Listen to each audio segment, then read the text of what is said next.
Hello दोस्तों, स्वागत है आपका हमारे इस चैनल पर।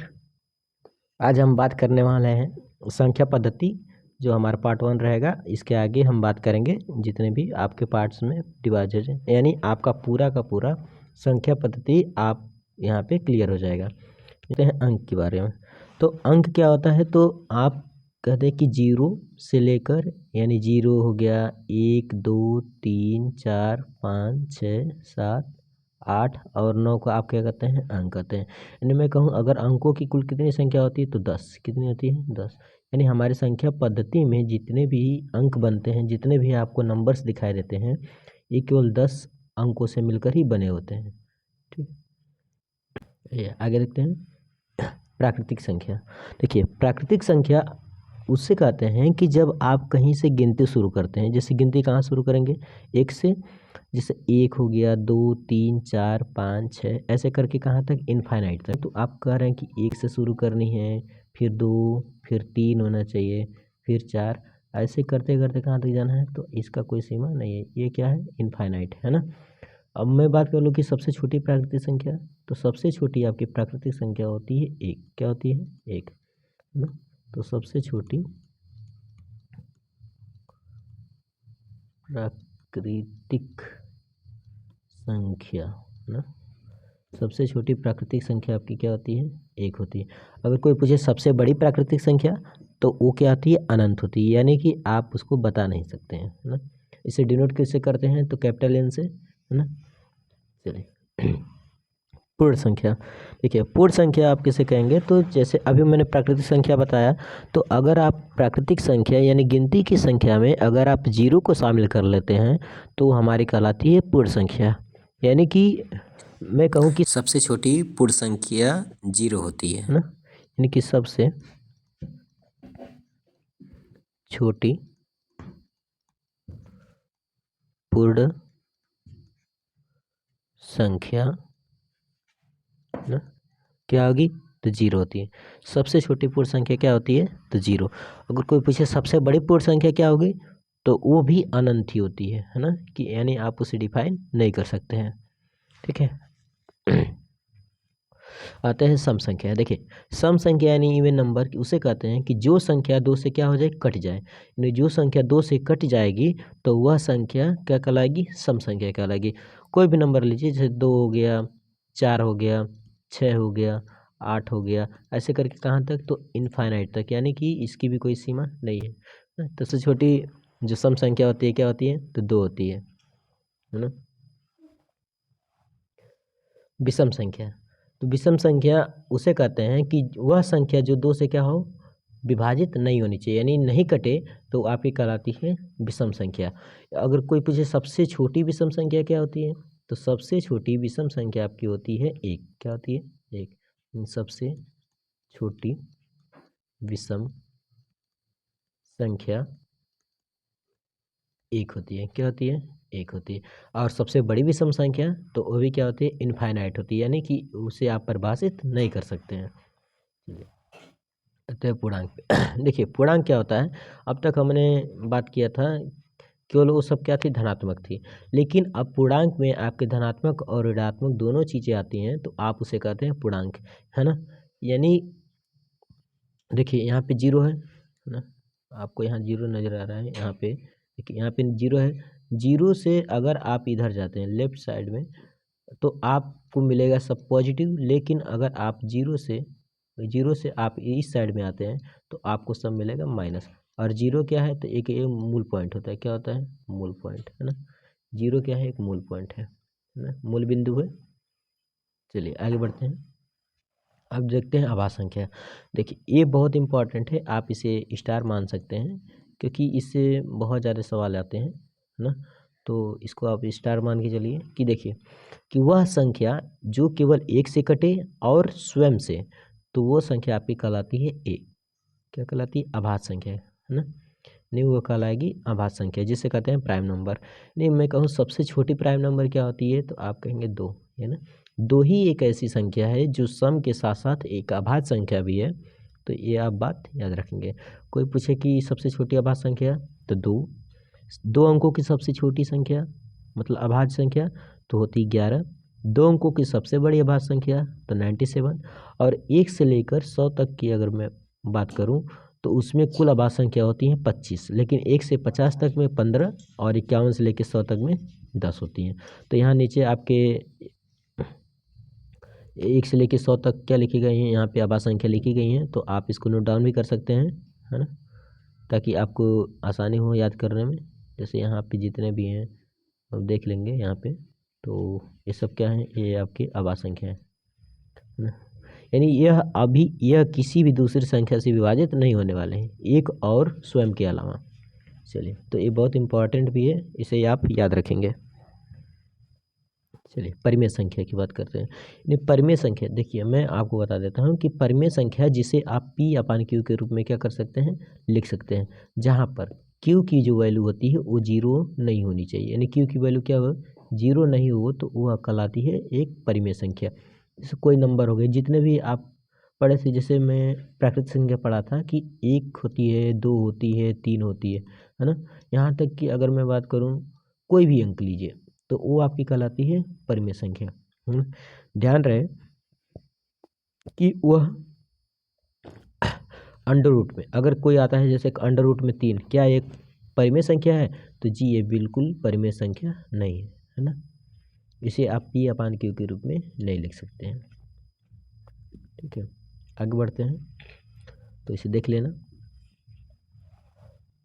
अपरिमेय यानी इरेशनल नंबर क्या होता है, तो जिसे आप P अपान Q के रूप में लिख ही नहीं सकते हैं ना, जिसे आप P अपान Q के रूप में नहीं लिख सकते हैं, और वहाँ पे भी क्या होनी चाहिए, Q की वैल्यू 0 नहीं थी। जैसे यहाँ पे बोला गया है कि अंडर रूट 2 हो गया, अंडर रूट 3 हो गया, और यहाँ तक कि आपका पाई भी क्या है, तो एक अपरिमेय संख्या है, लेकिन 22/7 क्या है, एक परिमेय संख्या है ना, तो ये भी बात याद रखेंगे। चलिए आगे बढ़ते हैं। सहअभाज्य संख्या, सहअभाज्य संख्या किसे कहते हैं, जैसे कहते हैं को प्राइम नंबर, है ना, तो वैसी संख्या जिसका उभयनिष्ठ गुणनखंड 1 हो। ऐसे समझिए कि जिसका मस, है ना, जिसका मस क्या हो जाए, 1 हो जाए, तो वह कहलाती है सहअभाज्य संख्या, है ना। जैसे मैं कहूँ कि 4 और 13, क्या बोल दूँ, 4 और 13, है ना, क्या यह सहअभाज्य संख्या है, तो बिल्कुल है। क्यों, क्योंकि अगर आप 4 से भाग देंगे 13 में, तो इसका मौसा क्या आएगा, 1 ही आने वाला है। देखिए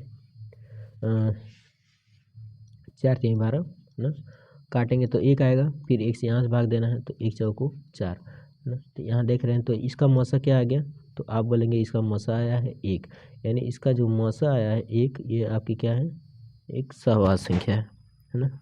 चलिए आगे देखते हैं। पूर्ववर्ती, पूर्ववर्ती मतलब होता है पीछे, पूर्ववर्ती माने पीछे, यानी आपको एक अंक पीछे जाना है। जब भी कोई अंक लिखा हो तो उससे एक अंक आप पीछे जाते हैं तो वह कहलाती है पूर्ववर्ती। जैसे मैं कहूँ बताओ 32 का पूर्ववर्ती क्या होगा, तो आप 32 में से 1 को माइनस करेंगे, है ना, तो उसकी वैल्यू क्या आएगी, तो आएगी आपकी 31, क्या आएगी 31। ऐसे कोई भी बड़ा अंक लो, जैसे मैं कह रहा हूँ 3412, अगर मैं को इसका पूर्ववर्ती क्या होगा, तो आप करेंगे 1 को माइनस, तो उसकी वैल्यू आएगी 3411। ठीक है, यानी आपको एक क्या करना है, माइनस करना है, तो वो आती है पूर्ववर्ती। समझिए, आगे देखिए, ये उत्तरवर्ती समझ लेते हैं कि उत्तरवर्ती क्या होगा फिर, यानी कि अनुवर्ती। अनुवर्ती में आप एक ऐड करते हैं, क्या करना होता है, एक ऐड करेंगे तो आपकी कहलाती है, जैसे मैं कहूँ एक ऐड करने के बाद क्या होगी, अनुवर्ती, ये क्या कहलाएगी, अनुवर्ती।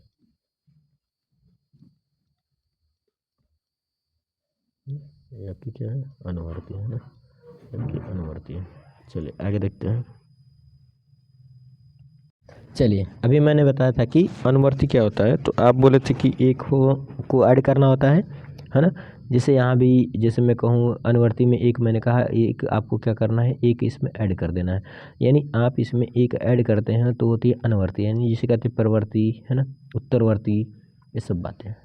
तो आइए मैं कह दूँ कि 412 का बताइए अनुवर्ती क्या होगा, तो एक ऐड कर लेंगे तो होगा 413, है ना, ये इसकी क्या है, अनुवर्ती, है ना, यानी आपको इसमें एक ऐड करना है। समझ गए बात को। चलिए आगे देखते हैं।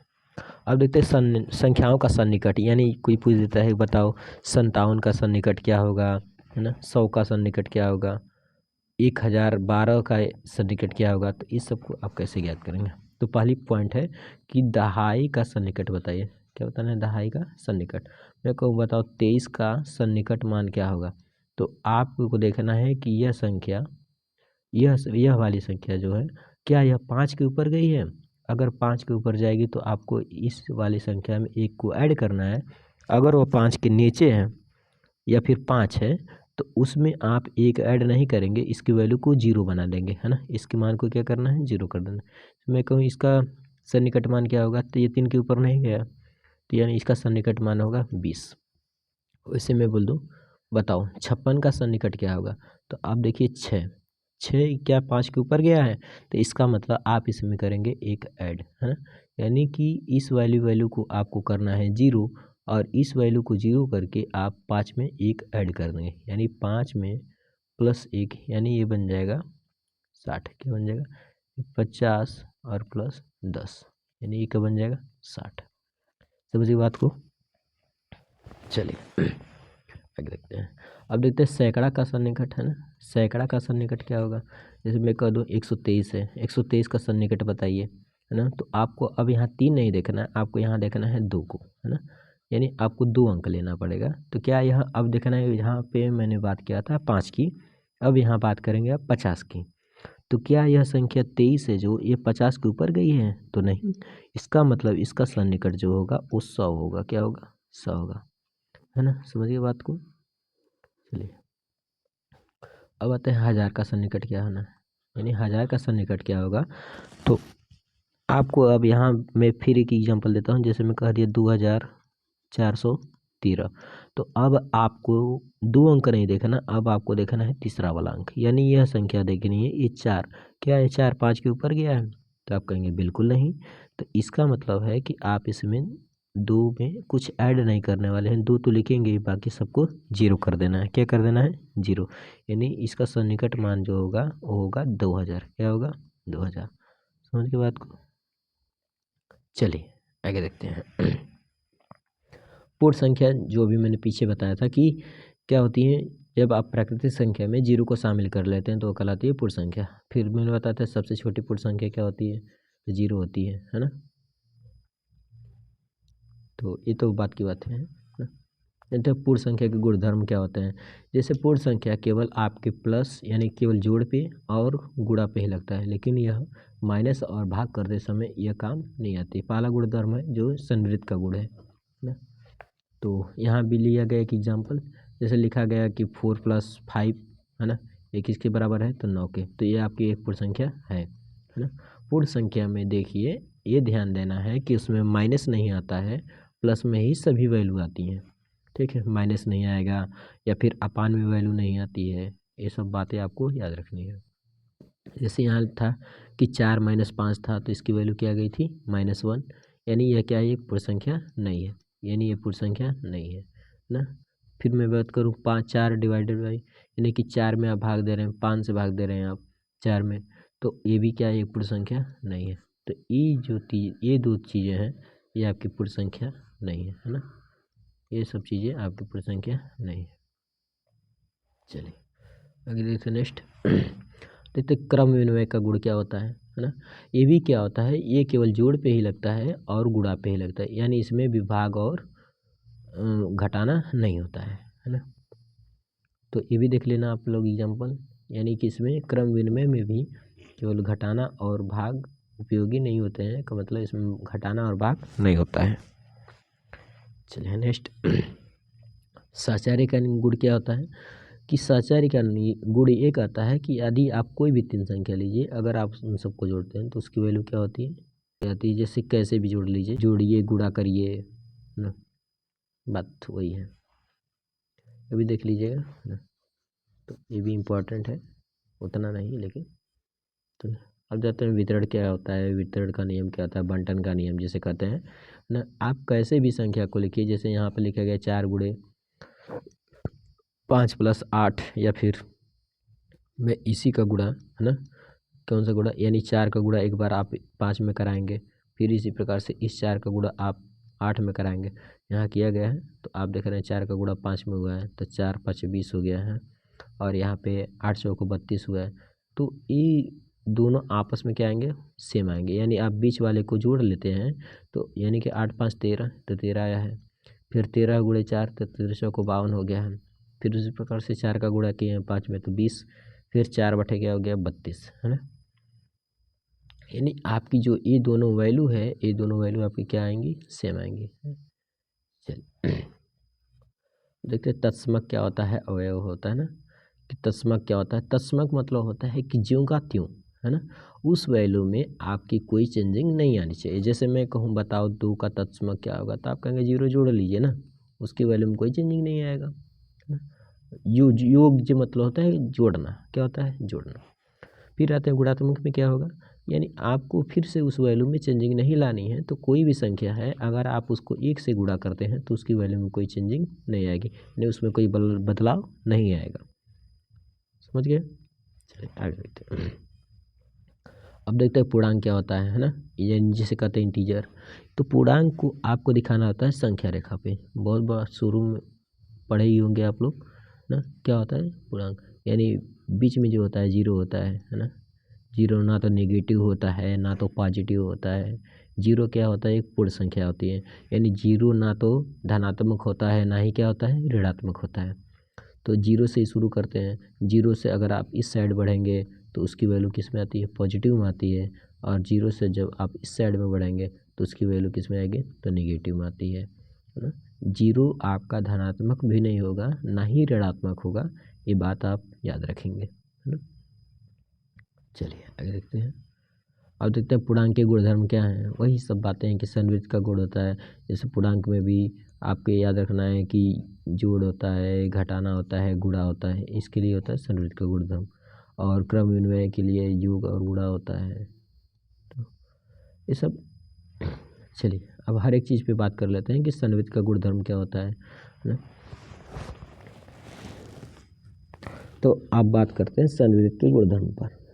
तो यानी आप किसी भी दो अंकों को जोड़ते हैं, जैसे मैं कहूँ 2 + 3, है ना, तो आप कहेंगे 5 हो जाएगा, कोई दिक्कत नहीं है। मैं कहूँ 4 × 5 तो आप कहेंगे 20 होगा, है ना। फिर इसी प्रकार से मैं लिख दिया 2 × 3 तो आप कहेंगे 6 होगा। फिर मैंने जोड़ा 4 + 5 तो कहेंगे 9 होगा। इसमें कोई दिक्कत है तो नहीं है। अगर आप घटाते भी हैं, मान लो कि अगर मैं कहता हूँ कि 4 में से 3 को घटा लीजिए तो आएगी वैल्यू 1। एक क्या है, एक पूर्णांक है। उल्टा भी घटा सकते हैं, -3 में से घटाएंगे तो कोई दिक्कत नहीं है, ठीक है। चलिए देखते हैं क्रम विनिमय का गुणधर्म क्या होता है। कि यदि आप संख्या को उलट यानी कि पलट भी देते हैं, जैसे कोई भी संख्या लिखिए, जैसे मैं लिखा 3 + 2 या फिर मैं 2 + 3, तो इनकी वैल्यू में कोई चेंजिंग नहीं आने वाली। यानी 3 2 5 होता है या फिर 2 3 5 होता है। जो बचपन में नहीं कहते थे कि कान इधर से पकड़ो या फिर उधर से पकड़ो, बात बराबर है, वही चीज़ यहाँ पे है ना। तो गुणा भी वैसे ही होगा, है ना, कि जब आप 3 का गुणा 2 में करिए या फिर 2 का गुणा 3 में करिए तो क्या होता है कि दोनों वैल्यू सेम ही आती है। चलिए तो समझ गए बात को। आते हैं साचार्य का नियम। देखिए साचार्य का नियम ये होता है कि यदि आप कोई 3 संख्या लेते हैं, जैसे यह केवल आपका किस पे काम होगा, तो योग और गुणा करते समय ये वैल्यू सही होती है, बाकी और किसी में यानी घटाना करेंगे तो उसमें गलत हो जाएगा, या फिर जोड़ेंगे भाग करेंगे फिर भी ये गलत हो जाता है। तो ये साचार्य का नियम भी केवल आपके योग यानी जोड़ के लिए और आपके गुणा के लिए ही है ना। ये बात आप याद रखेंगे। जैसे मैंने कहा कि 2 + 3 करिए एक कोष्टक में, फिर +4 करिए, या फिर मैं कह दूँ 2 + 3 + 4 कोष्टक में कर दीजिए, तो इसकी वैल्यू में कोई बराबर ही, यानी 3 और 2 5 होने वाला है, +4 बराबर है यहाँ 2 + 4 3 क्या होता है 7। तो आप जब इन दोनों वैल्यू को जोड़ेंगे तो उसकी वैल्यू में कोई चेंजिंग आई तो नहीं आई, है ना। ये होता है साचार्य का नियम। चलिए वैसे गुणा भी हो जाएगा, तो गुणा तो आप लोग कर ही लेंगे। चलिए आते हैं वितरण या बंटन का नियम। तो वही है जो अभी पीछे हमने बात किया कि जैसे मैं 3 + 4 है ना, और फिर मैंने गुणा कर दिया 2 से, तो आप कह रहे हैं कि इस 2 का गुणा एक बार आप 3 में करने वाले हैं और इसी 2 का गुणा आप इसमें करने वाले हैं 4 से। यानी कि 2 का गुणा 3 में करिए, इसका मतलब तो ये हुआ ना, यानी 2 × 3 फिर बीच में है प्लस तो प्लस लगाएंगे, फिर 4 गुणे क्या होगा 2, तो 2 तिहाई क्या होगा तो 6 प्लस 4 दूना के 8। आप इन दोनों को जोड़ते हैं तो 8 और 6 14, 14 इज योर आंसर, है ना। तो ये होता है आपका बंटन का नियम या फिर वितरण का नियम। तो दोनों वैल्यू सेम ही आनी है, तो ऐसे भी गुणा करेंगे तो वही वैल्यू आएगी, है ना। अगर मैं कहूँ कि वैसे नहीं करना है तो 4 और 3 को जोड़ेंगे तो होगा 7 और फिर गुणे कर दीजिए 2, है ना। तो ये बराबर 7 दूना के 14। तो ऐसे भी करेंगे तो इसकी वैल्यू में कोई चेंजिंग नहीं आने वाली है, समझ गए। आइए देखते हैं आगे। देखिए तत्समक अवयव गुणा के लिए होता है। योज्य तत्समक क्या होता है, गुणात्मक तत्समक क्या होता है। तत्समक का मतलब होता है ज्यों का त्यों, यानी उस वैल्यू में आपको उस मान में कोई चेंजिंग नहीं आएगी। अभी पीछे भी बात हुई थी, जैसे जोड़िए मैं कह दूँ कि 2 में 0 को जोड़ो तो क्या आएगी 2, है ना। गुणा करना है तो आप कहेंगे 1 में 4 में गुणा करिए 1 से तो उसकी वैल्यू में कोई नहीं परिवर्तन आएगा, है ना। तो ये होता है यो तत्समक अवयव।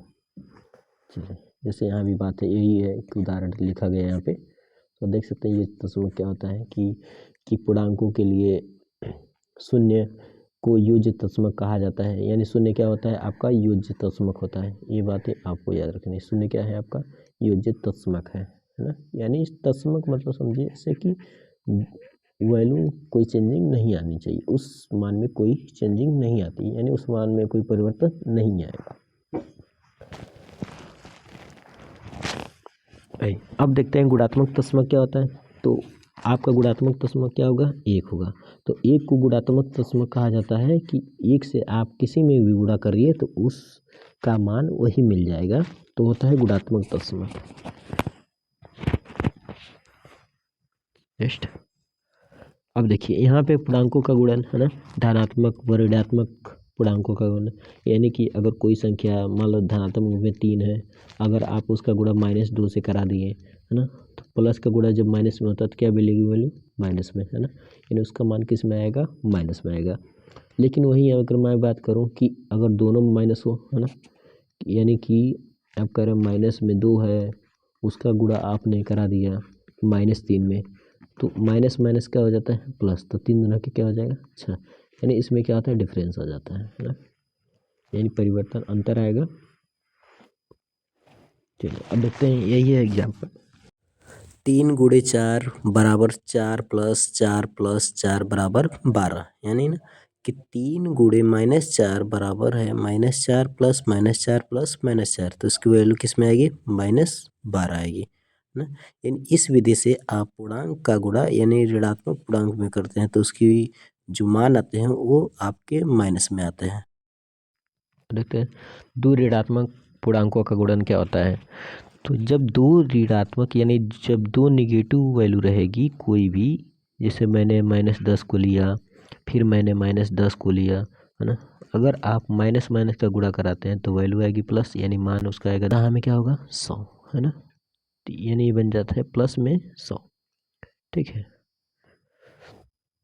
नेक्स्ट शून्य से शून्य का गुणन क्या होता है, यानी आप किसी भी संख्या में अगर आप 0 से गुणा करा देते हैं तो वह सबको क्या बना देगा 0, है ना।